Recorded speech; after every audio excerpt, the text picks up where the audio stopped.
Bom dia a todas e todos. Eu sou Ana Carolina, serei a moderadora dessa mesa. Bem, essa mesa ela tem o propósito de trazer ao debate a questão de gênero, o debate de gênero e a inclusão digital. Eu começarei com uma breve apresentação, resgatando a participação histórica de mulheres na tecnologia e no desenvolvimento da internet e das novas tecnologias em geral. E, na sequência, passarei a palavra às minhas colegas de mesa, que compartilharão experiências e projetos em andamento que vêm promovendo a inclusão de meninas e mulheres no uso e desenvolvimento das tecnologias.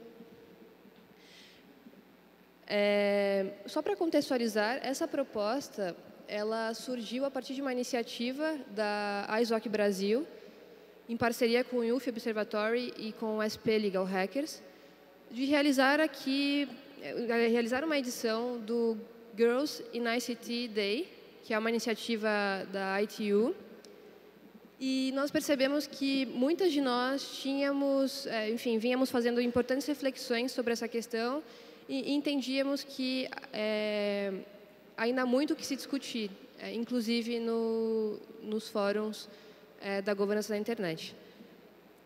Bem, então, começando, vou me apresentar brevemente. Eu sou Ana Carolina,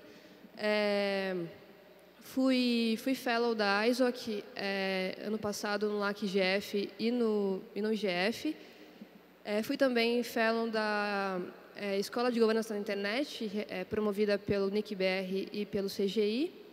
E atualmente sou pesquisadora e líder de projeto do Centro de Ensino e Pesquisa em Inovação da Escola de Direito da Fundação Getúlio Vargas.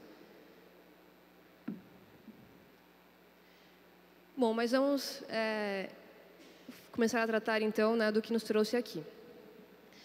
Vamos falar de brecha digital de gênero. Bem, para começar, eu vou propor algo um pouco mais interativo. Todo mundo está com o seu celular, com tablet ou conexão à internet. Eu recomendo que vocês usem o seu 4G, porque aparentemente a gente está com problema de conexão na rede do evento. Então, para evitar sobrecarga, enfim, usem o seu 4G. Quando você pensa em quem está por trás da internet, quais pessoas vêm à sua mente? Pensando aqui tanto em quem teve uma participação lá atrás, quanto quem está presente hoje na construção da internet. Fiquem com essa pergunta na cabeça e acessem esse site mente.com. Aparece lá em cima na tela o link mente.com. O código não é esse que aparece na tela, tá? É outro. Reinaldo, por gentileza, você pode projetar a tela do Mentimeter?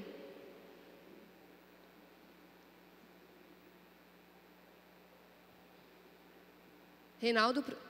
Não, volta, Reinaldo, por favor. Pode, por gentileza, abrir a tela da plataforma? Isso, Obrigada.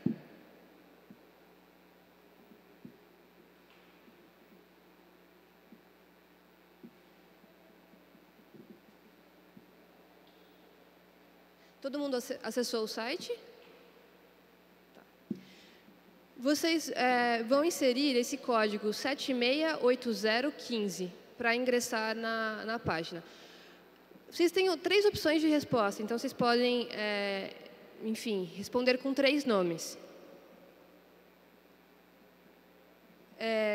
Agora, vou contabilizar 30 segundos, tá bem?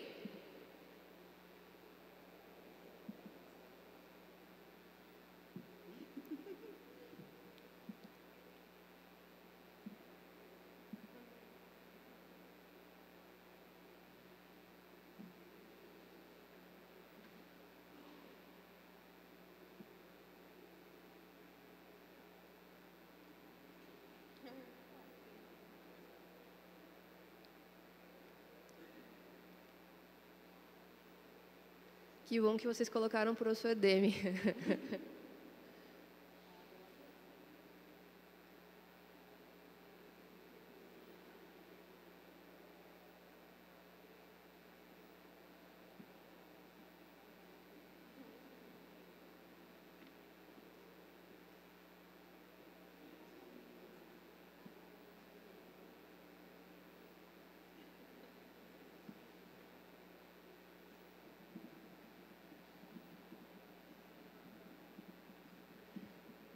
Bom,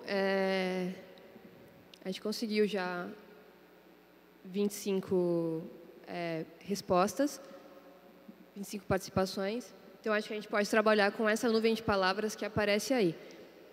Acho interessante que, enfim, por ser um ambiente na governança da internet, né, surgem nomes como o do professor Demi, o do Vincent Cerf, que são pioneiros, né, fizeram parte da criação da internet lá nos seus primórdios, por assim dizer.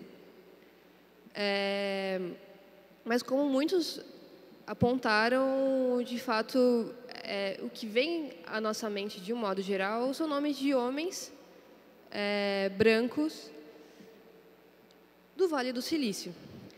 Aparece aqui a Grace Hopper e a Ada Lovelace, mas eu não consigo localizar mais nenhum nome de mulher nessa nuvem de palavras. Posso, enfim, se alguma tiver fugido, a minha percepção aqui, me avisem, mas a princípio foram só esses nomes mesmo. Por favor, Reinaldo, pode retomar a apresentação?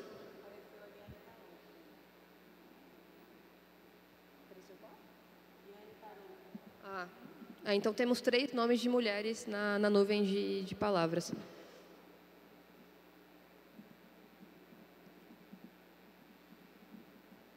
Pode retomar, por favor, a apresentação.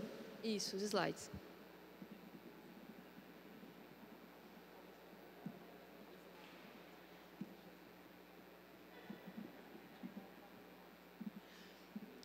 Bom, então, na verdade, o que nos vem à mente são nomes de homens brancos do Vale do Silício.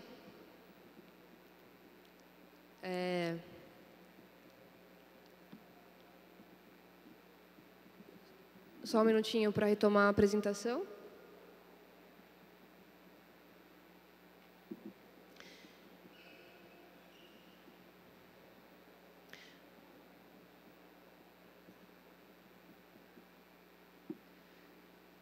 Bem, acho que deu algum problema. Mas, enfim, continuando. O que nos vem à mente são, basicamente, homens, os nerds empreendedores do Vale do Silício. Na tela, eu ia projetar uma imagem com os fundadores da Apple e da Microsoft. E, de outro lado, os homens envolvidos na chamada PayPal Máfia, né? Eles criaram o PayPal e, depois, com a venda da PayPal, começaram a desenvolver várias outras iniciativas. Um desses nomes notórios é do Elon Musk, que hoje é fundador da Tesla e tal. Bem, eu realmente preciso... Isso. Avança na próxima, por favor. Agora eu posso controlar. Isso. Então, são esses nomes. Mas, na verdade, muitas mulheres estiveram envolvidas, foram pioneiras no processo de desenvolvimento da internet e das tecnologias digitais. Eu cito 3 na tela: a Ada Lovelace, a Mary Jackson e a Margaret Hamilton. A Ada Lovelace, ela é reconhecida como criadora dos algoritmos. Ela foi era membro de uma família nobre inglesa, né? Viveu no século XIX. Enfim, um caso atípico, porque nesse tempo muitas mulheres nem tinham acesso à educação. A Mary Jackson, aí ela aparece decifrando o computador da IBM e ela foi importante. Enfim, ela trabalhou nos projetos Apollo da NASA, na década de 60.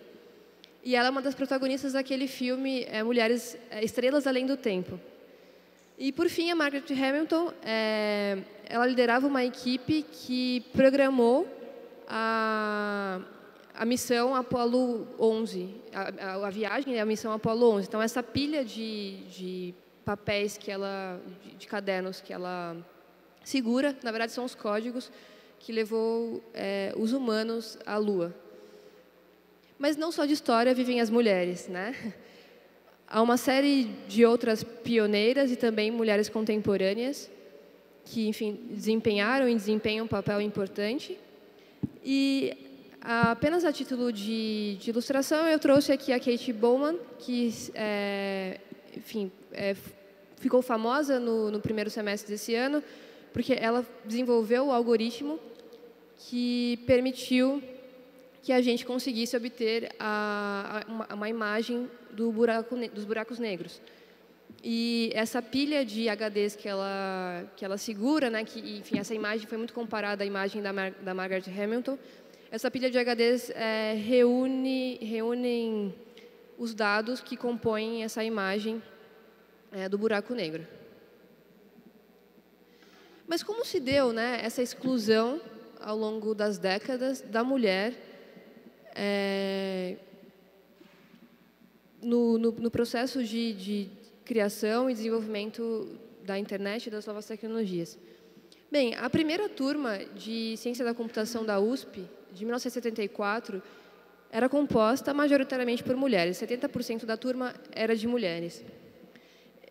Essa porcentagem diminui radicalmente em 4 décadas.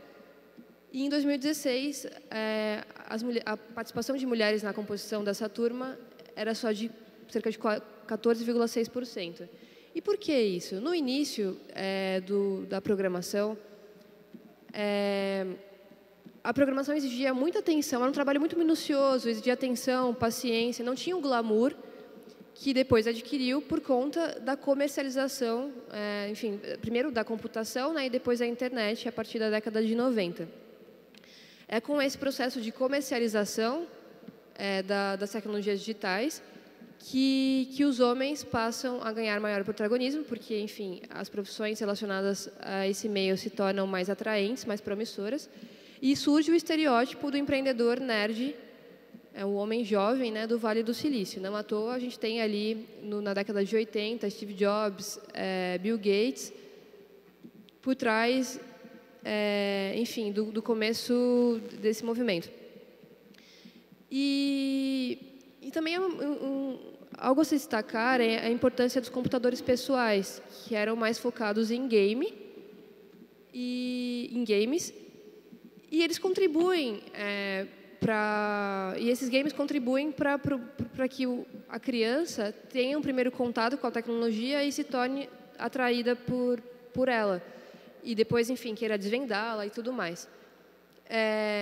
As meninas em geral, ainda hoje não são estimuladas a jogarem videogame, enfim, e no passado muito menos. Então, isso contribuiu para o afastamento também. E por que é uma mudança importante? Bem, primeiro porque a gente está já num contexto de uma economia digital, então incluir mulheres na economia digital requer que a gente promova uma capacitação digital e promova a sua inclusão, promovendo também ambientes de trabalho mais diversos, porque o código é a linguagem do futuro e as mulheres não podem estar excluídas, né, dessa alfabetização, e porque novos modelos éticos estão sendo construídos, seja, né, no desenho do que queremos ser enquanto sociedade e no desenho do que queremos ter enquanto economia, como também para pensar, né, envolver as mulheres no processo de desenvolvimento das tecnologias para pensar, por exemplo, questões éticas envolvendo algoritmos. E só para, enfim, finalizar a minha fala de apresentação, eu sou do direito e participo de um movimento chamado Legal Hackers, um movimento voluntário de Legal Innovation. E o direito ele já é excludente para mulheres. A gente tem uma foto ali da composição atual do Tribunal de São Paulo, de Justiça de São Paulo, né? Ali estão os desembargadores. A gente consegue contar enfim, deve ter algumas poucas mulheres, não sei se chega a fechar uma mão, o número de mulheres hoje, talvez, enfim, 2 mãos. Enfim, o estereótipo de sucesso do direito é o homem branco, mais sênior, e a carreira também ela tende a ser excludente. E eu comecei a refletir que algumas dessas discriminações também estavam presentes no dia a dia do Legal Hackers, embora a gente se propôsse enfim, a a promover um ambiente de inovação dentro da cultura jurídica. Isso fez com que eu começasse a refletir, né, ao ponto de trazer essas reflexões para vocês hoje, e ver a necessidade de a gente pensar em todos os âmbitos, independentemente da área, em como promover, como levar esse debate, seja, enfim, ele nas escolas ou mesmo em redes profissionais, como a do Legal Hackers, que se dedicam a debater também tecnologia, o direito na intersecção da tecnologia, né? Bem, eu vou passar a palavra, então, para a nossa primeira palestrante, a Tanara. Tanara, ela é professora na UFAM, é conselheira do CGI e também é uma das idealizadoras do projeto Cunhantã Digital, desculpa, e Meninas Digitais. Eu vou passar a palavra para ela, para que ela possa compartilhar um pouco da experiência, enfim, da vivência, dos desafios que ela tem visto nessa frente. Obrigada, Tanara. Obrigada, Ana Carolina. Muito obrigada pelo convite. Parabéns pela iniciativa, pela seleção do workshop. Bom dia, curumins e cunhantãs que estão aqui assistindo presencialmente e remotamente.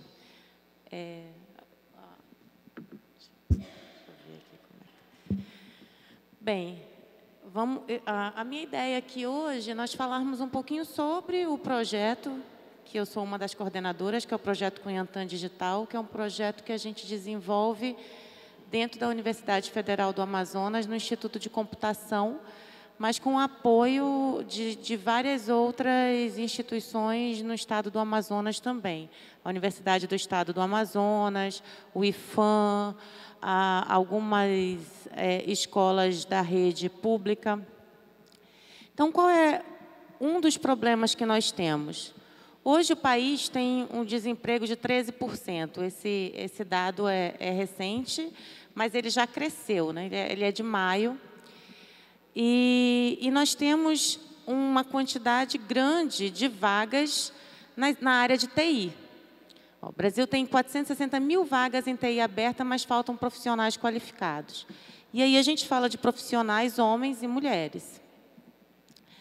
Apenas 17% dos programadores brasileiros são mulheres. E apenas 8% em tecnologia. Então, a gente tem um problema não só da falta de vagas em TI, mas a gente tem um grande número de pessoas e de talentos que poderiam estar participando dessas áreas, que são as mulheres, e não estão inseridas por diversos motivos. Acho que a Ana Carolina já trouxe alguns aqui, e a gente vai debater aqui na mesa outros, eu vou trazer algumas contribuições. O que a gente tem nas universidades? Esse é o número de formandos, o que está em vermelho são as mulheres e azul são os homens, nas áreas de TI, de um modo geral. Essa é uma estatística feita pela Sociedade Brasileira de Computação, com o último recorte até 2017. E a gente pode ver, não sei se eu consigo apontar, não sei, agora não sei voltar. Ah, sei, pronto. Não, esse não aponta, não. Que houve uma época lá em 2008, 2009, 2010, que nós tivemos um pouquinho mais de mulheres, mas esse número está praticamente constante. Esse é o número de formandas e formandos, mas se nós olharmos o número de ingressantes, a gente vai ver que essa proporção ela se mantém. E qual é a nossa contribuição? Nós temos o projeto Cunhantã Digital, que é um movimento que faz parte do programa Meninas Digitais. O que a gente busca? A gente busca, principalmente, conversar com aquelas meninas que estão no ensino médio, no ensino fundamental, e mostrar para elas que elas podem fazer uma área de TI. Que as áreas de TI, as engenharias, elas não são somente para homens. Então, a gente faz várias atividades nesse sentido de cativar as mulheres a entrarem nessas áreas. Mas a gente também tem outras duas frentes. Uma é com as meninas que já estão na graduação, porque Porque se a gente quer atrair as meninas para a graduação, a gente também tem que fazer com que os cursos de graduação nas universidades eles sejam acolhedores para essas meninas. E depois a mulher que está no mercado de trabalho também, que está numa realidade extremamente masculina. Esse é o inicinho do nosso projeto, a maioria dessas meninas aí já está formada. É um projeto que surgiu em 2015, aí a professora Rosiane. Essas meninas participaram de um hackathon da Microsoft, foram finalistas no hackathon mundial. E, a partir do convite do Meninas Digitais, nós resolvemos estruturar, então, o Cunhantã Digital. Como nós estamos no Amazonas e aqui é normal que as mães, os pais chamem as meninas de Cunhantã, aí nós dissemos assim, não, se a gente vai fazer o projeto aqui, o nosso projeto vai ser Cunhantã Digital. Esse aqui são os números do programa Meninas Digitais. Vocês podem acessar a página meninas.sbc.org.br. Lá tem a lista de todos os projetos parceiros do Meninas Digitais. E aqui um pouquinho das nossas realizações do Cunhantã Digital. Esse aqui foi o nosso primeiro workshop. Foi feito em 2015, junto com o Simpósio Brasileiro de Qualidade de Software. Nós tivemos uma mesa com mulheres de referência debatendo. Esse foi um fórum que nós realizamos com educadores e educadoras da rede municipal e estadual, onde a gente queria entender um pouco, não só a dificuldade que existe para que as meninas escolham as áreas de exatas, mas para que a gente pudesse também aprender com os professores, com as professoras, quais seriam as práticas interessantes para que a gente tivesse um resultado melhor dentro do Cunhantã Digital. Essa é uma feira de carreiras que a gente participa já pelo 4º ano, onde nós já temos 2 meninas que escolheram o curso de Ciência da Computação através de terem conhecido o Cunhantã Digital e terem participado dessa feira e aí terem se convencido de que poderiam escolher uma área de TI. Aqui são hackathons, são atividades de Startup Weekends. Aqui um pouco também de pesquisa. Como nós somos da universidade, a gente sempre tenta casar o trabalho, que é um trabalho mais de extensão, com o trabalho de pesquisa também. Esse é um trabalho que a gente realiza no Dia das Mulheres e que sempre acaba coincidindo com a entrada dos alunos no curso. A gente faz uma dinâmica onde a gente distribui mensagens cifradas e eles têm que descobrir como que eles conseguem encontrar o código e traduzir essa mensagem cifrada. E a gente observa, normalmente a gente faz grupos onde tem uma mulher somente e a gente observa como que o grupo interage com essa mulher e como esta mulher interage com o grupo. Se ela vai ter um papel de liderança, se os meninos vão deixar ela falar, vão deixar ela liderar o grupo. E, ao final, a gente discute com eles qual foi essa experiência. E aí eles já, desde o primeiro período, já começam a perceber que eles são maioria e que eles precisam ter uma relação diferente com as meninas do curso e que eles começam a saber que existe um viés inconsciente, que muitas vezes eles não percebem as ações que eles tomam que podem influenciar na vida das meninas dentro da graduação. Esse foi o nosso segundo workshop que a gente realizou esse ano. Aqui foi a feira que nós acabamos de fazer. A gente sempre faz uma parte onde é para deixar os recadinhos, e é muito legal. Depois a gente recolhe, a gente tem a participação dos professores também e dos meninos da computação. A gente encoraja muito os meninos a participarem também, porque a gente tem a certeza de que se nós queremos mudar a sociedade é composta por homens e mulheres e os dois precisam estar incluídos nessa temática. E aqui nós apresentamos um joguinho, que era o Parpol, que virou atração da feira, é um jogo analógico. E aí a gente explica a ciência que tem por trás do jogo, onde sempre vai ter uma figura igual de uma carta para outra. Quem consegue identificar qual é a figura? computador.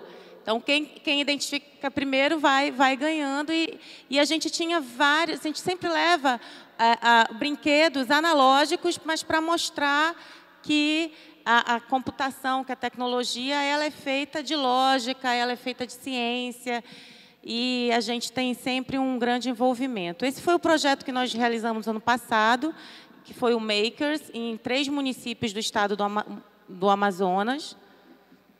E também falar um pouquinho da União Brasileira de Mulheres, que também são mulheres que hackeiam o sistema, não o sistema digital somente, que é a entidade da qual eu faço parte. E nós temos aqui no Amazonas a presença em 7 municípios e aqui algumas ações também da União Brasileira de Mulheres. Nós participamos com uma banda, que é a Maria Vem com as Outras. E essa aqui é uma atividade lá em Itacoatiara, o que a gente tem ali atrás é o Rio Amazonas. Então, atividade também feita por mulheres no interior do estado. E muito obrigada. Essas são as nossas redes sociais. O Cunhantã Digital está no Facebook e no Instagram, e vocês podem se manter informados a partir daí. Obrigada.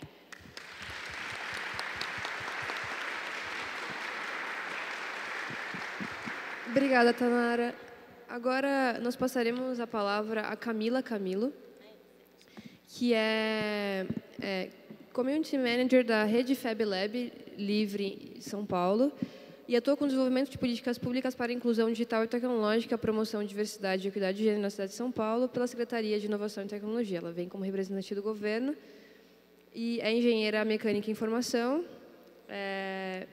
e integra a organização do SP Maker Week, acho que aconteceu recentemente, inclusive, né? E da Campus Party. Aliás, eu conheci a Camila porque, enfim, eles tiveram um programa esse ano para mulheres, levaram 100 mulheres para a Campus Party, porque eu acho que isso é fundamental, assim, uma baita iniciativa. Então, por favor, Camila. Bom dia a todas e todos. Eu estou bem nervosa de estar aqui. Vou tentar respeitar meu tempo, seguindo o exemplo da Tanara aqui. Mulheres que hackeiam o sistema. O título desse workshop me intrigou. Eu acho que meu corpo hackeia o sistema desde que eu nasci, então estar aqui é uma forma de inclusive, provar isso. Nunca foi sobre o que eu faço, é sempre quem eu sou, sobre quem eu sou. E quem eu sou tem um pedacinho de muitas pessoas. Então, o que eu quero compartilhar com vocês hoje é o quanto eu consigo usar o meu lado humano para abrir portas para aquilo que é tech, para aquilo que é imaterial. Na verdade, sim, não é imaterial, né? É um outro tipo de material. Mas que a gente, muitas vezes, esquece quem está por trás. Então, quem eu sou tem muitas pessoas envolvidas. Eu acho que eu tenho certeza que hackear o sistema faz parte, principalmente, de uma estratégia de formar, participar e ativar redes de colaboração. Na Prefeitura de São Paulo, eu brinco que assim, eu sou agente secreta desde sempre, a pasta que eu trabalho chama Smith. Então, todo dia a gente está encontrando maneiras de ativar as nossas redes e mudar dentro da administração pública, que é o canal mais significativo, o caminho de maior impacto possível quando você quer realizar alguma ação. Eu trabalhei na indústria por um bom tempo, e aí, quando eu fui para o setor público, eu fui com uma única certeza: se eu quiser escalar o impacto que eu posso gerar na vida das pessoas, eu só vou conseguir fazer isso de dentro do governo. E aí, quando eu falo, por exemplo, de iniciativas de educação, de fomento e criação de redes dentro da prefeitura, eu estou falando de, numa tacada só, por exemplo, os Fab Labs, que é o equipamento que eu trabalho, atendem 140 mil pessoas por ano. E é um equipamento com 12 unidades na cidade de São Paulo. Mas se ele se expandir, por exemplo, para a pasta de educação, eu vou atingir, em média, 2 milhões de crianças todos os dias. Então, a gente tem que pensar que, dentro do setor público, a gente faz parcerias, a gente fomenta as redes, especificamente nessas fotos, tem 3 redes. A Waterlution Brasil, Global Shapers e o Grupo Mulheres do Brasil. Dentro da Waterlution, tem pessoas pensando inovação em água e como que a gente pode melhorar o uso dos recursos hídricos. Eles fazem isso com pessoas que já são profissionais nessas áreas. O que eu fiz dentro do Fab Lab? Trouxe para dentro do laboratório os testes em que as pessoas criavam os produtos nos workshops da Waterlution, via para o Fab Lab prototipar esses projetos. O que a gente quer fazer? Quer fazer com que essas pessoas tornem reais as ideias delas. No Global Shapers, a boa parte das pessoas que participam da rede trabalham com desenvolvimento ambiental sustentável. E aí o que a gente tem falado vem para dentro do laboratório desenvolver com a gente novas técnicas. Então, a gente tem debatido, por exemplo, hortas urbanas, e aí as redes das quais a gente vai fazendo parte vão entrando para dentro das nossas atividades como parceiros. O Grupo Mulheres do Brasil, porque eu acredito que se a gente não fizer a advocacy e não tiver mais mulheres construindo políticas públicas, vai ser muito difícil a gente mudar o cenário assim, literalmente falando, né? Porque daí, se quem faz as políticas públicas não são as mulheres, elas não vão estar presentes nos resultados disso. E aí, a gente, continuo falando um pouco mais sobre essas redes, falo muito sobre iniciativas que buscam mais mulheres na política. Em geral, essas mulheres que buscam mais mulheres na política também estão fazendo ações dentro do mundo digital. Então, teve a campanha de mulher, o Vote Nelas, eu fui, por exemplo, para algumas universidades, como a ESPM, nesse grupo da Terceira Foto, debater com as meninas que estavam construindo grupos de ativistas digitais, que durante as campanhas com Mulheres do Brasil, a gente criou 3 aplicativos para fiscalizar as campanhas, por exemplo. Então, a gente tem mulheres desenvolvendo tecnologia para apoiar outras mulheres no mundo da política. E aí, mas falar de política, eu não queria falar só de política eleitoral. Então, no ano passado, eu iniciei um projeto chamado Mulheres, Trabalho e Políticas Públicas, que debate especificamente com mulheres quais são os caminhos para que mais mulheres possam se desenvolver no trabalho. E eu falei, a gente fez essa atividade no auditório do Google Campus, com 90% das mulheres presentes, mulheres que trabalham com tecnologia, porque são no meu recorte, né, no entendimento que a gente teve com um grupo que me ajudou a construir o evento, eram as mulheres com menos acesso a políticas públicas e apoio quando elas trabalhavam. Eu nunca vi uma programadora conseguir tirar a licença maternidade completa. E as que não estavam no trabalho estavam programando de casa. Então, apoio, a gente nunca falou em empresas de tecnologia. Agora, por exemplo, o Facebook tem discutido licença parental, então, os pais poderem ter licença paternidade proporcional às das mães. Esse debate ter sido feito na sede do Google foi bem significativo para a gente, no campus lá em São Paulo, porque o que a gente queria era que, assim, ali tinham mulheres que lideram startups. Eu não sei se vocês sabem, mas quando a gente olha o mercado... Claro que vocês devem saber. A gente olha o mercado de startups no Brasil, os times são majoritariamente chefiados por homens, e eles só, em geral, mandam mulheres quando eles têm algum parceiro muito sênior, mais velho, eles mandam uma mulher numa reunião comercial, por exemplo. Isso tem alguns dados da BS Startups, assim, discutir com algumas pessoas sobre o tema. E aí a gente fez esse debate, saíram algumas propostas que a gente encaminhou a princípio para a Câmara Municipal de São Paulo. E aí, falando de Campus Party, a gente levou 100 mulheres para acampar, mas a gente levou 655 mulheres para Campus Party em 2019. Mulheres de todo o Brasil, a gente tinha mulheres aqui do Amazonas, do Acre, a gente tinha, literalmente, do Oiapoque ao Chuí, tinha mulheres de todo o Brasil presentes na Campus Party esse ano, na iniciativa que a gente organizou. Na Prefeitura de São Paulo era só eu, e aí, só que mulheres são mestres em criar redes de colaboração desde sempre. Então, por todo o Brasil, sempre em cada estado tinha uma mulher que se voluntariou em ativar a sua rede estadual e organizar caravana, ajudar a buscar transporte. Dentro da Campus Party, elas dividiam as barracas, elas dividiam os suprimentos, elas eram redes para conseguir se manter lá dentro, porque uma coisa é eu dar o acesso, o ingresso que custa R$500. Outra coisa é você garantir permanência, e aí a permanência só com colaboração, só com participação conjunta. E elas fizeram isso de forma magistral. Elas, inclusive, criaram uma arte para o movimento. Na terceira foto tem uma menina silcando camisetas. Uma desenhou e aí a outra veio aqui no laboratório, foi no laboratório, no Fab Lab em São Paulo, que fez a peça, fez a tela, levaram as telas para o evento, nas bancadas, nas mesas do evento, elas silcavam as camisetas. Cada menina levou sua própria camiseta, branca, preta, da cor que queria, só para silcar lá. Então, todo mundo teve, todas elas tiveram um pedacinho delas fazendo aquela Campus Party, e foi a Campus Party da história, e são 12 edições, com mais mulheres. Ah, essa primeira foto, opa! Oh, meu Deus. Ai, não estou conseguindo voltar. É, de baixo. Adiantei muito a minha apresentação. Na primeira foto, ali que tem aquela galera toda ali embaixo, foi o nosso ponto de encontro. A gente fez um palco e tinham 400 mulheres assistindo a atividade na Campus Party. Isso nunca tinha acontecido. E aí, porque eu continuo investindo em mulheres, esse ano a gente realizou o Programaria Summit 2019, que foi na Unibis Cultural, lá em São Paulo. Foi agora, dia 7 de setembro. A gente reuniu 350 mulheres que já trabalham com tecnologia, 350 mulheres que já estão nas indústrias, ou estão nas empresas, ou estão querendo fazer transição de carreira, mas que já, enfim, estão aí terminando os seus estudos. Foi incrível, porque a gente teve um evento que, sei lá, 2 semanas antes do evento, ainda não tinham entrado todos os patrocinadores. De repente, entraram 8 e a gente conseguiu realizar um evento histórico, tendo mulheres contratadas por algumas das empresas que estavam patrocinando já ali. E a gente quer realizar mais edições do Programaria. Quem sabe a gente não traz um para cá.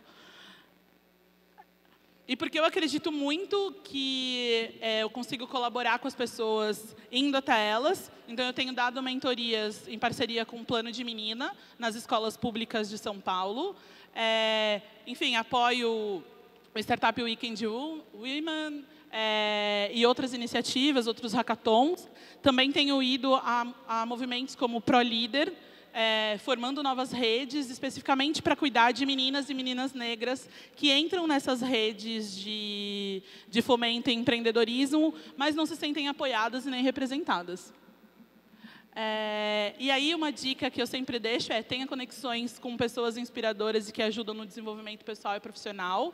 Algumas dessas mulheres das fotos são as mulheres que fazem parte do...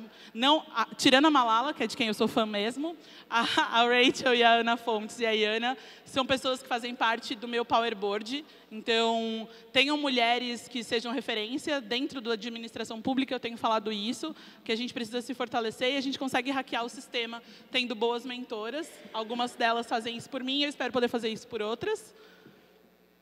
E aí a gente criou algumas iniciativas dentro do Fab Lab, como Marcenaria das Minas, a SP Maker Week. Dentro da SP Maker Week, esse ano a gente recebeu 4.000 pessoas na Biblioteca Mário de Andrade, com mais de 250 horas de programação, e o meu time é 50% feminino. A gente fomenta outros eventos, além da SP Maker Week, o Arduino Day. E aqui no Arduino Day, a gente foca também em colocar as nossas técnicas para liderarem as oficinas, o que é muito legal. Dentro dos nossos laboratórios, a gente faz parcerias. Então, o workshop Deixa Que Eu Faço, que ajuda mulheres a fazerem atividades tipicamente masculinas nas atividades de casa. Então, desde furadeira, elétrica, hidráulica, a gente acredita muito que nas pequenas atitudes, nas pequenas formas de gerar autonomia, a gente consegue melhorar a vida dessas mulheres e elas se interessam por áreas mais técnicas depois. E aí eu acredito que fazer parcerias, estar em comunidades e sensibilizar os tomadores de decisão ajuda a gente a desenvolver tudo de forma mais colaborativa e mais real. Tenho feito isso na administração pública para que mais mulheres possam ser felizes dentro da tecnologia, porque elas já estão. Obrigada. E, bom, agora na sequência, nós teremos a fala da Raquel Saraiva. A Raquel é doutoranda em Ciência da Computação pela Federal de Pernambuco, fundadora e presidente do IPREC, e fundadora e presidente do IPREC, que é o Instituto de Pesquisa em Direito e Tecnologia do Recife. Por favor, Raquel. Bom dia a todas e todos. Primeiramente, eu queria agradecer a Ana pelo convite para estar aqui hoje. Essas discussões sobre mulheres são sempre, sempre muito importantes e a gente tem que sempre fazer isso. Agradecer ao CGI também pelo evento. Tem sido uma edição bem especial, essa edição de Manaus. Parabéns, Tanara. Então, eu começo a minha fala... Tá, eu vou me apresentar um pouco primeiro. Eu venho lá de Recife, eu sou advogada de formação, de graduação, mas a minha pós-graduação tem sido na ciência da computação. Eu fiz mestrado e estou fazendo doutorado agora lá também, no Centro de Informática da Universidade Federal de Pernambuco. E sou fundadora e presidente do IPREC, que é o Instituto de Pesquisa em Direito e Tecnologia do Recife. Por causa da minha pós-graduação, eu tenho estado mais próxima das mulheres da tecnologia, né, ultimamente. Então, a minha perspectiva até em relação a isso mudou um pouco, porque, enfim, na minha graduação no Direito, eu não sentia tanta diferença dos meus colegas, né? Assim, eu não sentia preconceitos, eu não tive rejeições, grandes rejeições. A gente não teve caso, não que eu saiba, pelo menos, mas a gente não teve caso de abusos, né, no curso de graduação. Mas, acho que na parte final da minha apresentação, eu vou comentar um pouco mais sobre isso, que isso é uma realidade tem sido uma realidade mais próxima desde que eu me aproximei da área de computação, infelizmente. Bom, eu começo mostrando pioneiras da computação, como a Ana já mencionou também no começo. A gente, enfim, em momentos da história, a gente teve mulheres muito brilhantes na área de tecnologia. Então, a gente teve a Ada Lovelace, que escreveu o primeiro algoritmo a ser processado por uma máquina, a Grace Hopper, que criou a linguagem de programação, que foi a base para a criação do COBOL, que era uma linguagem de programação muito utilizada também, a Margaret Hamilton, que desenvolveu o programa de voo utilizado na Apollo 11, impedindo que o pouso na Lua fosse abortado, enfim, por causa de problemas. Mas a gente, ao longo do tempo, parece que houve uma mudança assim, de cenário, né? Quando a gente conversa com as professoras da pós-graduação lá da ciência da computação lá da UFPE, elas demonstram que na época que elas estudavam computação e que elas se formaram, não havia tanta diferença assim, nem em número da proporção de homens e mulheres na turma, nem no tratamento dos homens para com as mulheres, as colegas de turma deles, né? Mas isso tem se modificado para pior, né, para nós. Enfim, o que tem causado alguns problemas em relação à inclusão de mulheres na área de tecnologia. Aí eu trouxe para a gente pensar um pouco, enfim, mostrar como é que está esse cenário. É uma pesquisa recente da Preta Lab em parceria com a ThoughtWorks, que demonstra como é que está o mercado da tecnologia no Brasil em relação a homens e mulheres, em relação a pessoas brancas e pretas e em relação e na proporção aí por idade que vocês podem perceber. Então a gente tem uma diferença muito grande na participação de homens e mulheres no cenário, no mercado de tecnologia no Brasil. E aí também trazendo a estatística da SBC, a Sociedade Brasileira de Computação, sobre concluintes por gênero e ingressantes por gênero. Então, a gente vê uma diferença muito grande no número de concluintes, né? Muito mais homens do que mulheres. E a gente consegue perceber, através dos números de ingressantes também, que a quantidade de pessoas, de mulheres que desistem do curso é enorme, né? Porque entram muito mais mulheres no curso de computação do que se formam. Então, existe uma necessidade muito grande de a gente tentar manter essas mulheres nos cursos de exatas. Não só, e claro que a gente precisa do esforço também de fazer com que as meninas se interessem pela área de exatas, pela área de computação, mas também mantê-las no curso, né? E aí eu gosto muito de trazer essa citação da Anita Gurumurti, que ela fala que o que precisa é uma abordagem que se fundamente nos direitos ao acesso e à conectividade básicos como condição necessária, porém não bastante, para a apropriação das TICs e a participação na sociedade da informação. Então, as mulheres elas precisam também, para se interessar pelos cursos de computação e para se interessar pelas áreas de tecnologia, ter acesso às tecnologias, ter contato com as tecnologias também. E aí eu trouxe uma estimativa da UiT, que ela falou que a desigualdade de gênero no uso de internet subiu 11% de 2013 para de 11 para 12%. 2013 para 2016, e a diferença nos países menos desenvolvidos é de 31%. Pela pesquisa do CETIC, isso são os dados de 2017, e a gente consegue perceber essa diferença ali quando, naquela barrinha vermelha ali, que a gente vê que a proporção de usuários de internet por dispositivo utilizado, dividido pelo sexo ali, os homens estão com 50% e as mulheres com 44%. Então, é mais ou menos essa proporção que a UiT tinha previsto. E, enfim, como a Tetanara já falou também, a gente tem esse problema cultural, né? De que os meninos, eles são sempre encorajados a serem engenheiros ou astronautas, a brincarem com brinquedos ou joguinhos de raciocínio lógico ou de tecnologia, enquanto as meninas, elas são sempre estimuladas aos brinquedos relacionados com os cuidados com o lar. Então, desde criança, a gente brinca com bonecas, a gente brinca com coisinhas de cozinha, panelinhas e tal, vassourinhas, mini vassouras, que a gente aprende a limpar a casa, mas a gente não é estimulada ao raciocínio lógico e ao uso da tecnologia e a essa mentalidade mais das exatas, né?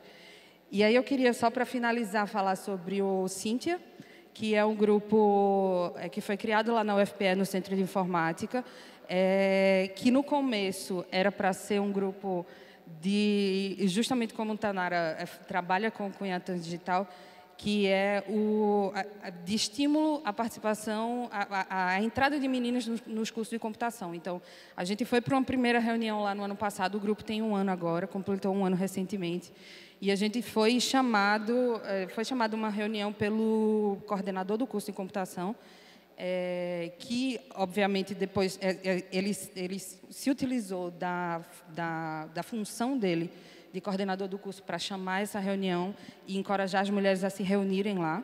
E aí, depois, ele entregou para uma professora e disse, pronto, agora meu papel está cumprido, vocês que resolvem a parada.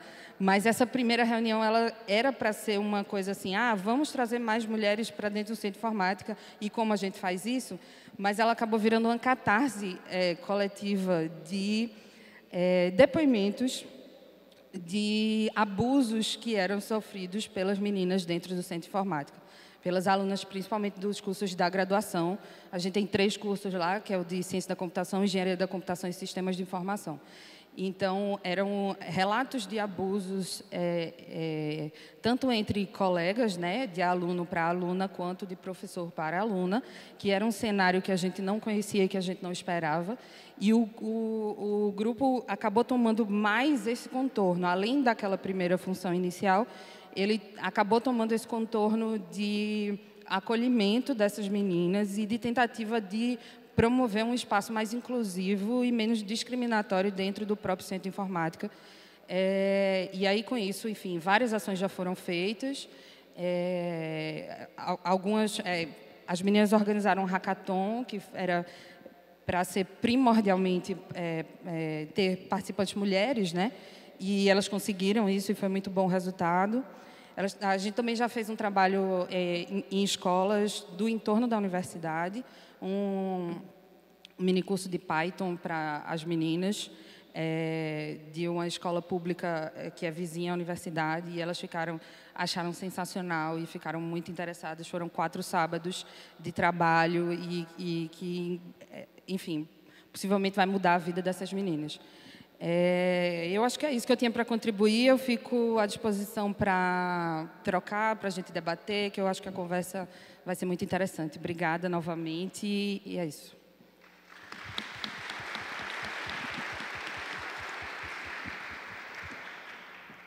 Bom, a próxima a fazer fala será a Poliana Rigon. A Poli e a Kimi, que eu peço desculpas por não ter apresentado no início, juntamente comigo, nós fomos as proponentes dessa mesa. e somos colegas de UF Observatory.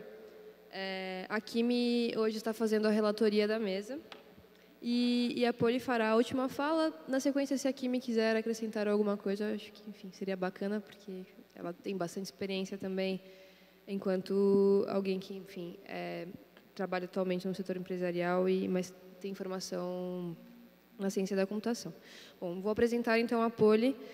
A Poli é acadêmica de ciência da computação, tendo trabalhado há mais de 7 anos no mercado de tecnologia, com áreas de administração de redes e atualmente como desenvolvedora. Foi bolsista de programas do IUF, né, tanto pelo CGI quanto pela ISOC. E atualmente, enfim, é membro do IUF Observatory. Por favor, Poli. Obrigada, Ana. Bom dia. A Ana já me apresentou, então trabalhei por 7 anos, para contextualizar um pouco, como administradora de rede na área de infraestrutura. Trabalhei como gerente de TI também, um ambiente onde eu era a única menina, só com meninos trabalhando comigo.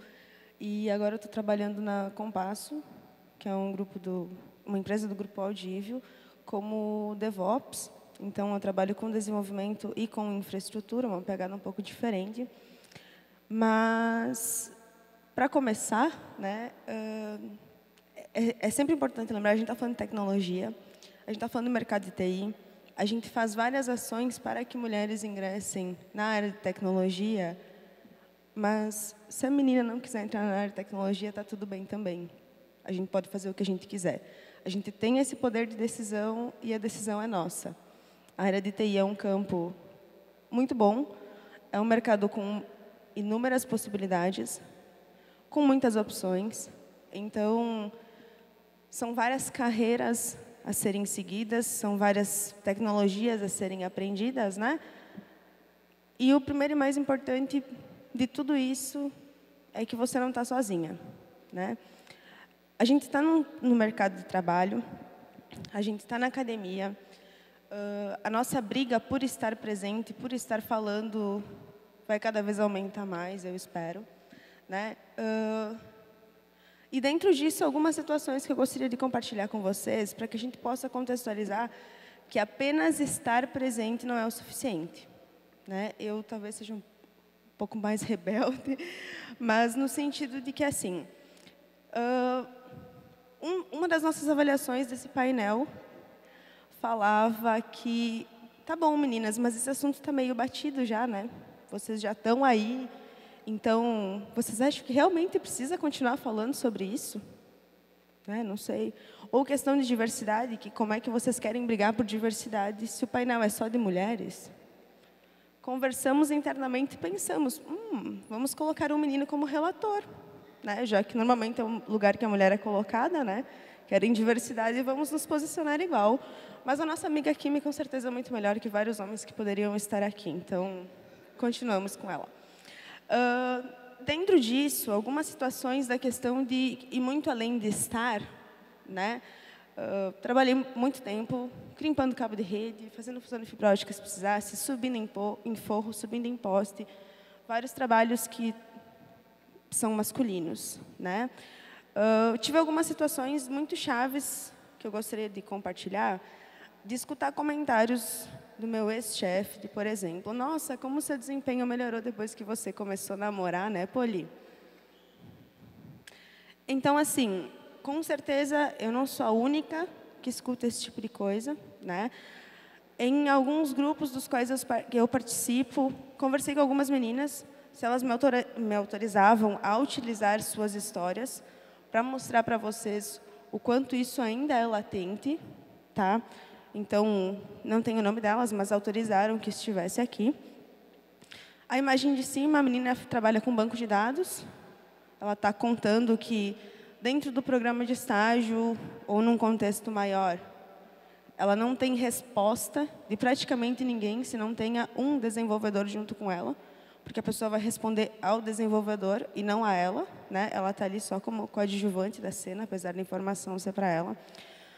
A segunda história da menina que se saiu super bem durante o seu estágio, né?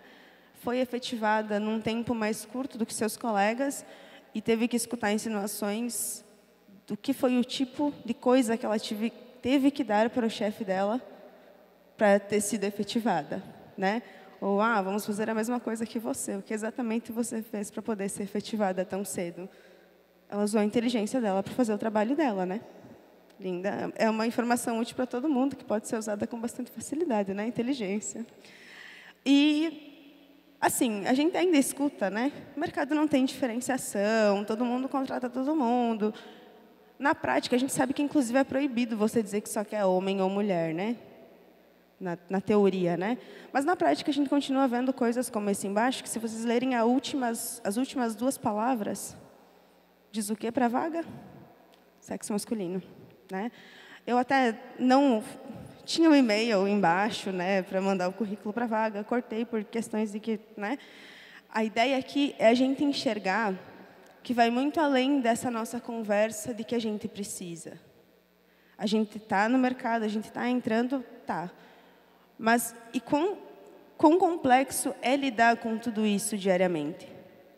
Então, talvez essa seja uma das maiores explicações do porquê os números que as meninas mostraram são tão ruins, no sentido de desistência, né?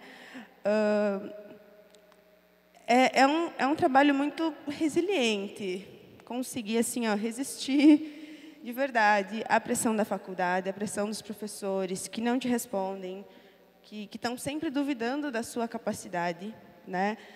E é por isso que muitos grupos são criados. Porque o único jeito da gente conseguir sobreviver, muitas vezes, é ter com quem conversar. E quando você é a única menina do seu curso, ou do seu trabalho, você não tem com quem conversar, né? Tive conversas com meus ex-chefes sobre as situações que estavam acontecendo, e tive respostas do tipo, é foda, né? Pois é, né? E a situação continua. Porque é o pensamento que mantém de cima para baixo. Então, de baixo para cima, às vezes é super complicado conseguir lidar e desconstruir esse tipo de situação, que é de cada um para cada um. A gente sabe que, muitas vezes, esse tipo de coisa que eu ouvi, todo mundo gostaria de ter me falado, mas ficou só na sua cabeça, né? São poucas, não é todo mundo que tem a coragem de falar, né? Mas, enfim, são situações que todas passam dentro de todo esse contexto.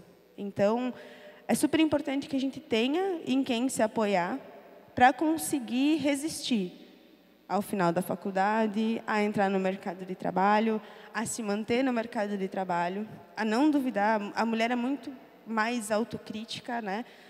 Os números de pesquisas do LinkedIn normalmente são bem absurdos, porque enquanto um homem, se tiver 60% das skills necessárias para a vaga, ele aplica para a vaga, a mulher só vai aplicar se tiver 80%, 90%, 100%. Quando chega na hora de fazer um teste técnico, ela se sente acuada e ela não faz o teste para não se autofrustrar, né? E ela se coloca muito em autocrítica. Um exemplo que eu gosto sempre de dar é a questão de quando a gente é minoria, um problema bem latente. Por exemplo, todos os cursos de redes que eu fiz, de infraestrutura, tinha uma menina. Os outros todos, eu era a única menina. Você é super testada o tempo inteiro, porque eles querem que você fale uma besteira, né? E aí nós estamos lá, 10 homens e uma menina. Se um homem levantar a mão e fazer uma pergunta técnica que não seja tão inteligente, ele representa 10% dos homens, o que é um número ridículo, né? Mas eu represento 100% das mulheres. Então, fica todo mundo escondido atrás, né? Tipo, eu falei uma besteira, todas as mulheres falam besteiras, porque naquele ambiente eu sou a representação de mulher. Eu represento 100% porque eu sou minoria, né? No sentido de números mesmo. Então, essa questão da comunidade está crescendo muito. Enquanto a gente pensava no painel, a gente decidiu tentar fazer um mapeamento para chegar ao máximo de comunidades existentes possíveis, né? Então, tem um formulário que está rodando ainda, a gente vai publicar tudo isso no site da ISOC Brasil. Vários projetos que tem no Brasil, alguns têm locais, alguns são mundiais, tá? Tem muitos mais, a gente teve um número de respostas bem legal, mas, por exemplo, PyLadies, tem São Paulo, tem Rio, tem Florianópolis, tem região sul, tem várias comunidades locais, e a nossa ideia é mapear justamente isso e poder ser um mapa para que as meninas tenham por onde começar. Né? Eu acho que eu gosto de Python, eu vou falar com as meninas do PyLadies, eu gosto de Django, eu gosto de Infra, eu gosto de Java, enfim, para que tenham um mapa fácil para tentar encontrar o que elas querem. Dentro disso, essas iniciativas que a gente tenta promover, criar esse tipo de lugar para acontecer. Então, nos 2 últimos anos, a gente fez webinars do Girls in ICT Day, através da ISOC Brasil, esse ano junto com o Legal Hackers, Youth Observatory, e tentando realmente promover a inclusão e criar espaço de fala. Porque, às vezes, a gente poder contar esse tipo de situação horrível que a gente passa, dá uma boa amenizada e alguém vai dizer assim, calma, vai dar tudo certo, vamos lá, não desiste, porque a gente está aqui contigo. Né? E, dentro dessa questão do mapeamento que a gente está fazendo, esse é o QR Code do formulário. Então, se vocês conhecem alguns grupos que não estavam ali ou não conseguiram ver todos os grupos que estavam, acesse o formulário, contem para a gente quais projetos mais vocês conhecem, para que a gente possa fazer o mapa o mais completo possível e ajudar a chegar na maior quantidade de comunidades possíveis também. Obrigada.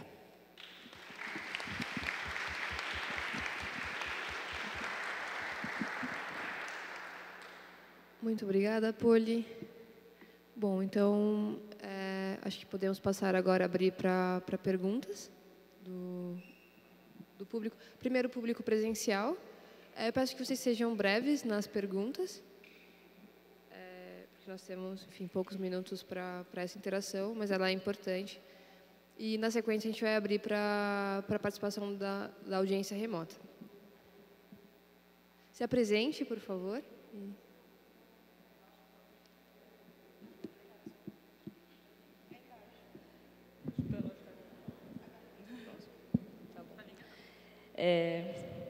Boa tarde. Meu nome é Laura, eu sou da Unesp de Araraquara, eu sou estudante de Ciências Sociais e estou aqui como parte do programa IUF. Minha pergunta vai para Camilo, certo? Eu fiquei muito feliz de conhecer o trabalho da secretaria que você veio representar também. Não conhecia, eu sou do estado de São Paulo, no interior do estado.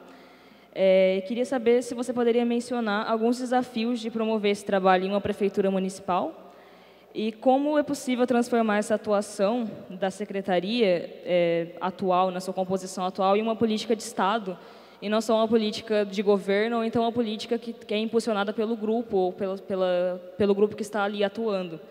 Como que a gente pode trabalhar dentro da administração pública e do setor público para ter políticas nesse sentido, com continuidade e capilaridade? E também se há alguma prática semelhante que você conheça a nível do governo do estado de São Paulo mesmo, ou outros municípios ali daquela região. Tá bom? Muito obrigada e parabéns pela mesa.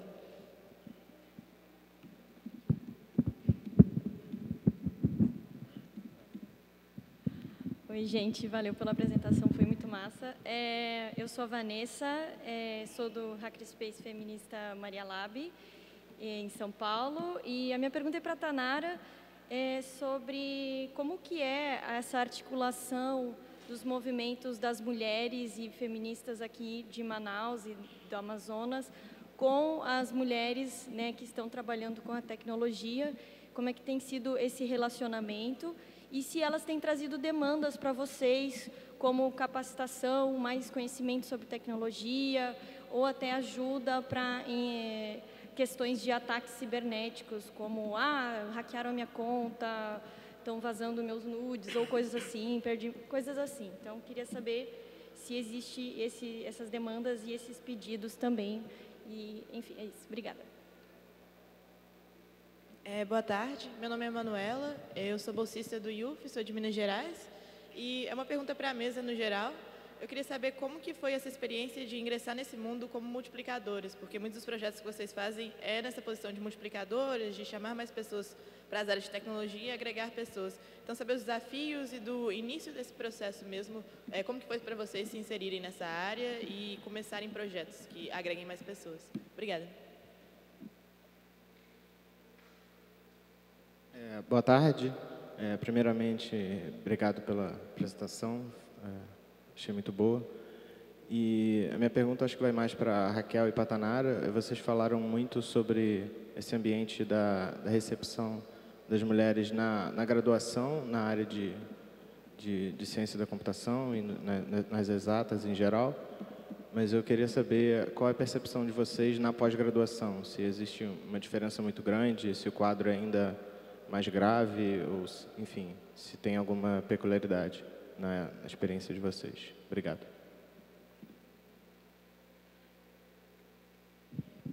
Boa tarde, meu nome é Fernanda, eu curso Física na UFAM e eu também faço parte do Cunhatan Digital. Minha pergunta vai para a Raquel, que em relação assim, você é formada em Direito, né? Eu queria saber o que te despertou em fazer um doutorado em Ciência da Computação e como foi, tipo, essa relação para você incentivar outras mulheres aí para essa área da ciência, da tecnologia, no caso. Obrigada. Bom dia, meu nome é Ingrid, eu sou daqui de Manaus, faço Ciência da Computação na UFAM, faço parte do Cunhatan Digital, do PyLadies Manaus e estou aqui pelo IUF. E a minha pergunta para a mesa em geral é questão a parte de psicológica dentro dos programas de incentivo. Como é que a gente faz para lidar com a parte de psicologicamente acompanhar as meninas, tanto no incentivo quanto em manter elas dentro da área de TI? E como é que faz para lidar com a questão do assédio dentro dos cursos, das empresas? Né? Como é que vocês que são das iniciativas como líderes, vocês trabalham essa parte dentro das iniciativas que vocês estão? Obrigada. Boa tarde, meu nome é Isabelle, também faço parte do programa Cunhatan Digital. Não seria bem uma pergunta direta, mas é mais um relato de uma experiência que eu tive no mundo das startups, pelo menos aqui em Manaus, em que eu estava como única menina do meu grupo da minha startup, a gente estava tendo treinamento. E aí, no começo foi assim, vamos todo mundo junto, vamos fazer isso aqui, beleza. Quando chegou numa segunda fase desse projeto, eu me deparei com os meninos começarem sei lá, duvidarem da minha capacidade. Por exemplo, já era a parte de desenvolvimento, né? Eu era uma das desenvolvedoras. E tinha mais 2 meninos que eram desenvolvedores. E aí eu cheguei à situação de, tipo, eu tinha trabalho, né? Eu trabalhava de 8 às 6 e logo depois ia para esse treinamento com o pessoal da startup, de eles chegarem a não entender, tipo, mas tu trabalha, mas tu tem que fazer esse negócio também, eles têm que te virar para fazer. Sendo que quando acontecia alguma coisa com eles, no dia a dia deles, era totalmente compreensível, mas quando eu falava, era tipo, tu tá fazendo vitimismo. Então, tipo, como lidar com esse tipo de situação e se isso ocorre realmente assim, recorrente ou é algo mais pontual, assim. Obrigada a todas pelas perguntas e comentários. Eu sugiro a gente começar, então, seguir a ordem aqui da mesa, Camila, Tanara e assim por diante, e vocês vão endereçando as respostas a cada uma das perguntas. Obrigada. Laura, obrigada pela sua pergunta. Os desafios são muitos e a equipe que eu faço parte hoje tem 10 pessoas, 6 servidores e 4 estagiários. Então, nosso primeiro desafio é o desafio de ser um programa efetivo, porque a gente não é um programa, o FabLab Livre SP é um projeto, e esse projeto ele pode ser descontinuado a qualquer momento, a despeito da vontade do gestor público da hora. O que a gente faz se torna relevante para o mundo de fora. Então, a gente começou a ingressar redes internacionais de desenvolvimento de cidades sustentáveis, a gente começou a fazer projetos que chamam a atenção da mídia, a gente fez um trabalho de comunicação. Os eventos que a gente faz são sempre eventos que geram pauta positiva na mídia, então tem sempre uma matériazinha em algum jornal de relevância da cidade de 3, 4 minutos falando da gente. A gente entende que o nosso trabalho, para além de ser gestor público, é fazer um trabalho de falar para as pessoas, olha, a gente merece continuar. Então, esse é o primeiro desafio, transformar o FabLab ou qualquer política pública em política de Estado passa pelo desafio de se entender, se entender de forma legislativa mesmo. Então, a gente encaminhou um projeto de lei para a Câmara Municipal de São Paulo para reestruturar a lei de inclusão digital da cidade e incluir a fabricação digital como parte de uma política da cidade. E aí a gente para de falar de inclusão digital simplesmente e passa a falar de inclusão tecnológica. Então, isso abarca os nossos equipamentos e garante recursos nas próximas execuções orçamentárias. Então, como gestores públicos, essa foi a nossa primeira estratégia. Depois, a gente passa a... Como eu falei, a gente tenta humanizar tudo que a gente faz e a gente humaniza e conta cases das pessoas para sensibilizar os tomadores de decisão. Então, eu parei de falar que a gente oferece curso no FabLab e eu passei a contar a história da Terezinha, uma senhora que era marceneira, que morava na comunidade de Heliópolis e reformou o bairro dela a partir de algo que ela aprendeu no FabLab. Eu parei de falar de curso de programação e eu comecei a contar a história do Yuri, que era um jornalista, que virou desenvolvedor e começou a ensinar programação para as pessoas dentro do nosso laboratório. Então, parte da nossa estratégia também está em contar quem está por trás de cada uma das iniciativas. Isso tem dado certo, o programa que ia durar 2 anos já está caminhando para 4 e a gente espera conseguir continuar nas próximas gestões. Quanto a iniciativas similares, o governo do estado do Ceará lançou há 1 ano atrás o Criar-se, que é o FabLab público de lá. A Prefeitura de Curitiba também tem uma unidade de FabLab público. O governo do Distrito Federal está abrindo, Salvador também, eles acabaram de licitar todos os equipamentos, deve começar a funcionar no próximo ano. E a gente tem 5 cidades que integram o mapa de FabCities no Brasil: Sorocaba, Curitiba, Belo Horizonte, Recife e São Paulo.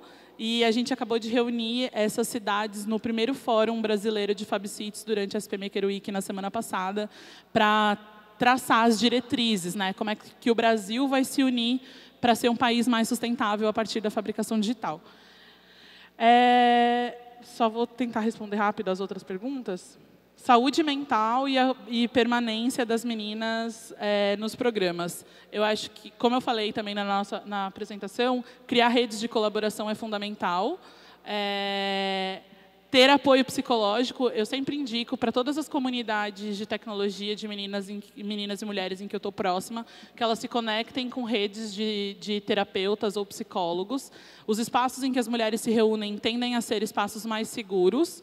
Então, eu também indico que cada grupo de comunidade façam comitês para que essas mulheres possam se sentir à vontade em falar sobre os seus problemas.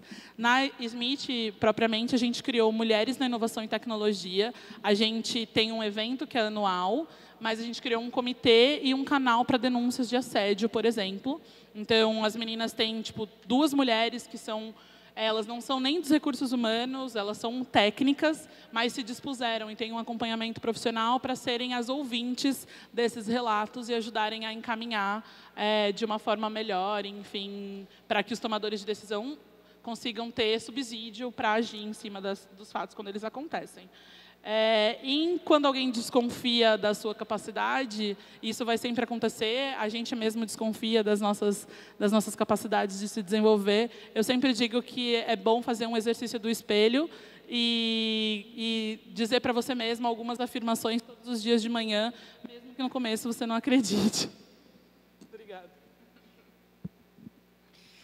Vou começar a fazer o exercício do espelho. Vou tentar responder aqui as perguntas todas. Acho que a primeira foi a da Vanessa, sobre articulação com o movimento feminista. Ataques cibernéticos, formação, enfim. A UBM, a União Brasileira de Mulheres, que é uma entidade de organização de mulheres que acreditam na emancipação feminina, ela tem uma missão. Cunhantã Digital, Meninas Digitais, ela tem outra missão.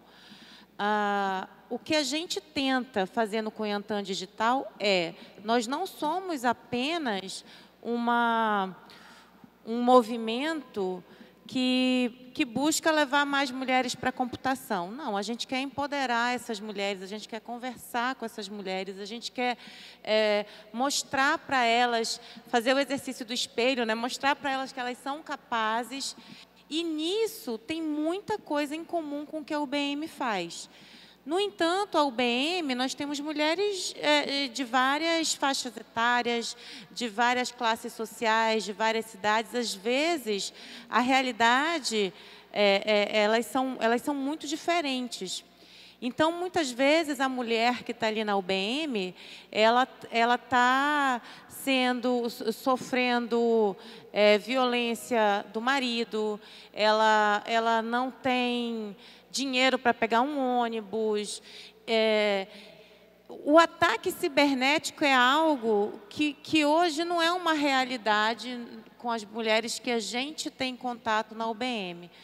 Mas a gente tenta, sim, fazer formações. Eu lembro bem de um seminário que eu participei pela UBM, onde nós estávamos discutindo sobre essa parte de redes sociais e tal, e aí uma mulher da plateia falou assim, eu acho que era que bloquear todas as fake news do WhatsApp, tinha que bloquear essas notícias do Facebook. Aí, do ponto de vista dela, não está errada a visão que ela tem, mas aí você tem que mostrar e dizer, olha, mas a internet ela tem que ser aberta, a internet ela precisa ser ampla. Então, a gente tenta casar esses dois mundos. Não é muito fácil, porque são realidades muito diferentes, mas a gente está sempre à disposição. Experiência como multiplicador. Eu acho que a questão de ser multiplicador ela é individual de cada um, da realidade de cada um, né? Tem pessoas que tiveram uma realidade de muita dificuldade e não se sentem bem sendo multiplicadores. Tem outras pessoas que, digamos, nasceram em berço de ouro e, mesmo assim, elas gostam de dividir os seus conhecimentos. No meu caso, eu acho que eu sempre tive esse lado de dividir o conhecimento muito aflorado. Acho que desde quando eu estudava lá na escola técnica, que a gente juntava, fazia grupos de estudos e tudo mais. A recepção das mulheres na graduação e na pós-graduação. Eu acho que é muito complicado a gente colocar fatias. Eu acho que o problema em relação ao machismo, em relação à misoginia, ele é geral da sociedade. Às vezes você vai ter um professor ou mesmo uma professora que vai ter um posicionamento que você não espera.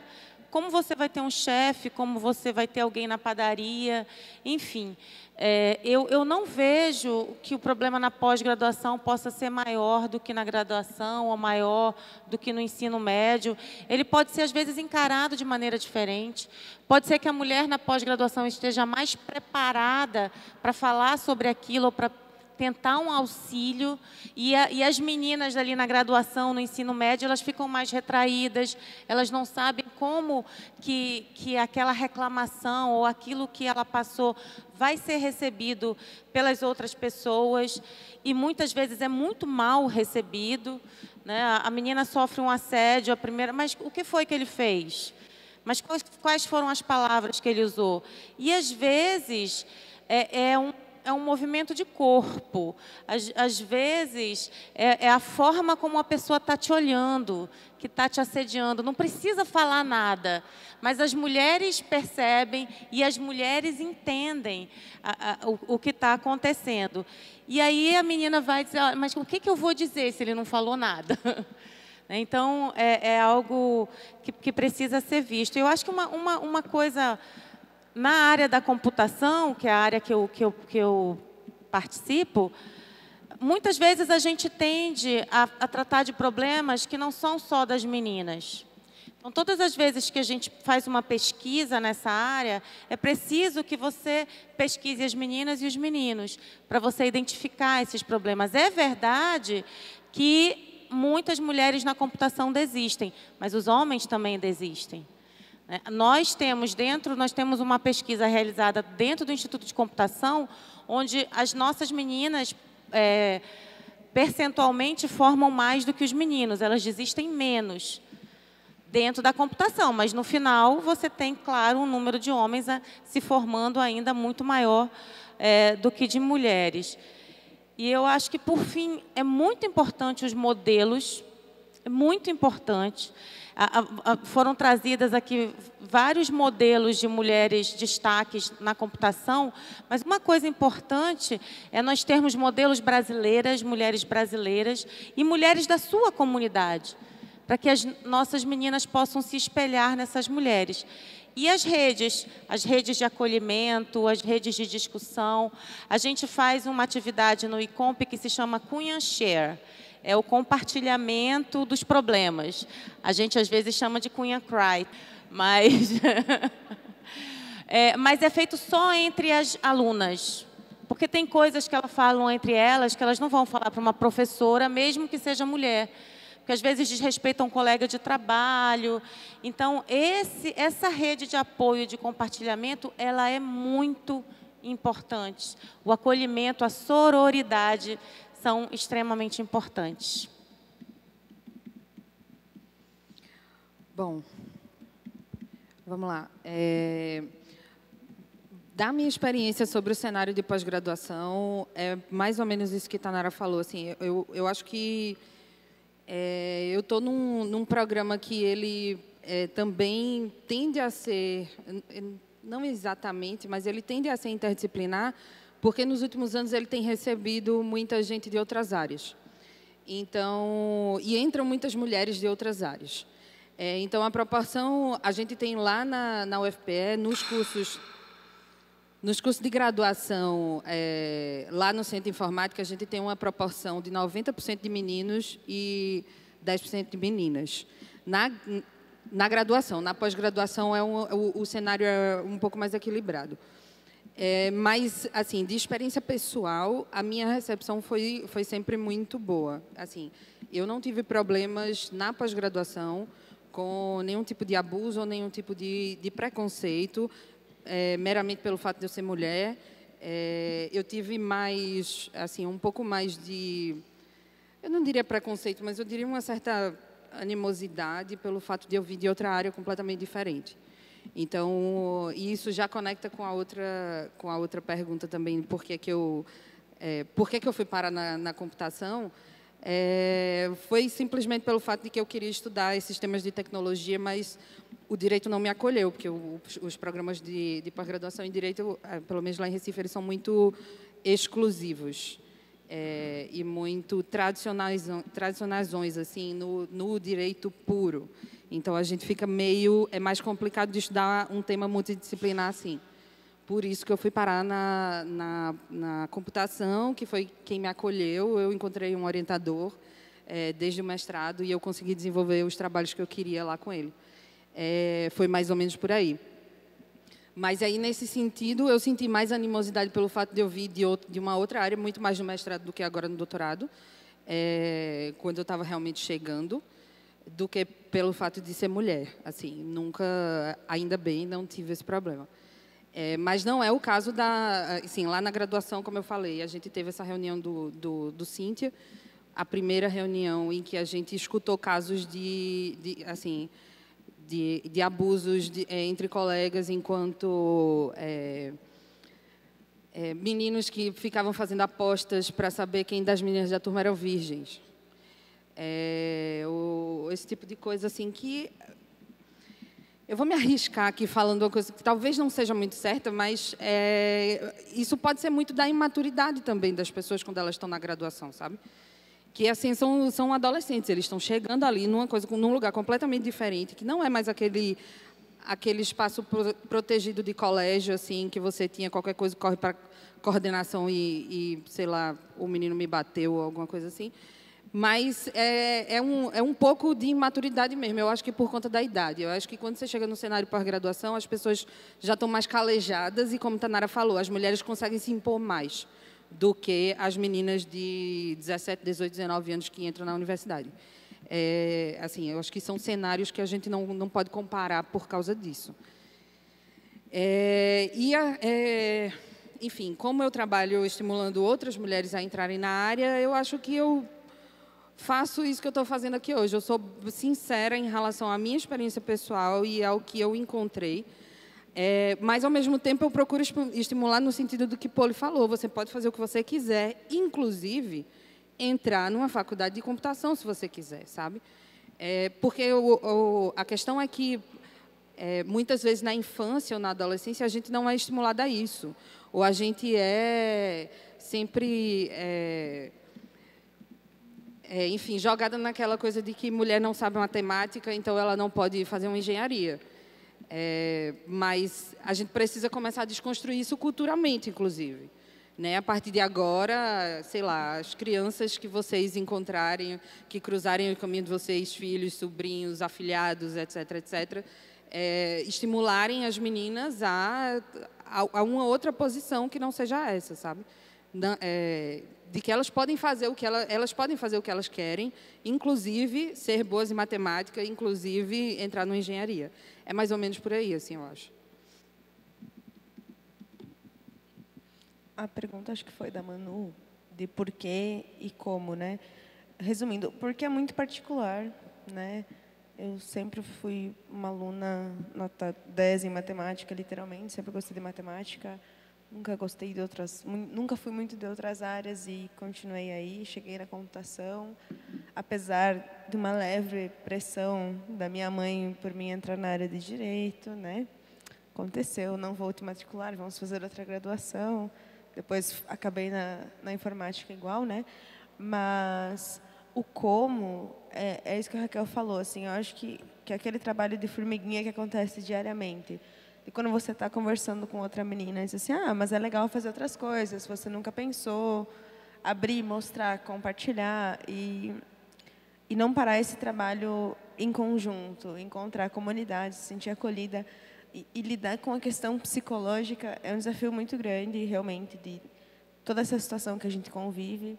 Então, é importante ter com quem conversar, buscar esse tipo de ajuda, porque, às vezes, a gente fica imaginando que o problema está com a gente, né? E a menina do nosso lado está passando pela mesma situação. Então, buscar isso e, assim, a culpa não é sua, são coisas que, às vezes, a pessoa vai fazer inconscientemente também.